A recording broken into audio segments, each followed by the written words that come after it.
I walked around this morning and I found a lot of items in the produce aisle that could be subject to tariffs. So these cucumbers, for example, these are from Canada. These tomatoes, these are from Canada. I didn't stage this. They're all gathered together here. These also from Canada. As a matter of fact, this entire basket, all of it, all from Canada.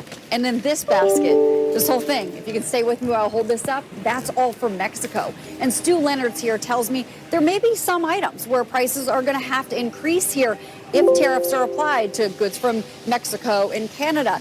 It will try to switch salmon suppliers, though, from Canada to Faroe Islands. If necessary, it can try to source some vegetables from Florida instead of Mexico. But the fact is that 51% of fresh fruit sold in the U.S.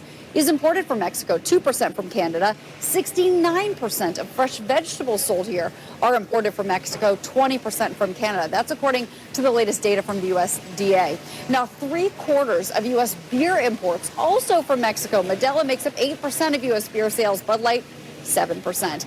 Now, the country's largest grocers are not really detailing the impact for their businesses or their consumers, at least until they know a little bit more. 17 of the 18 grocers that I reached out to either had no comment or simply referred me to the lobby groups. So here's what the Retail Industry Leaders Association Vice President for International Trade, Blake Hardin, says. Items like tomatoes, raspberries, cucumbers from Mexico, cooking oils, maple syrup from Canada, they'll be hit with hefty tariffs.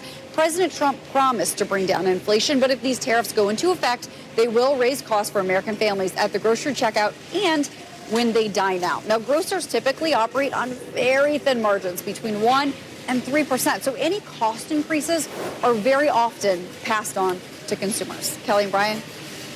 Well, and Courtney, I mean, this is where we've had so many headlines and yet so little actually to happen yet, right?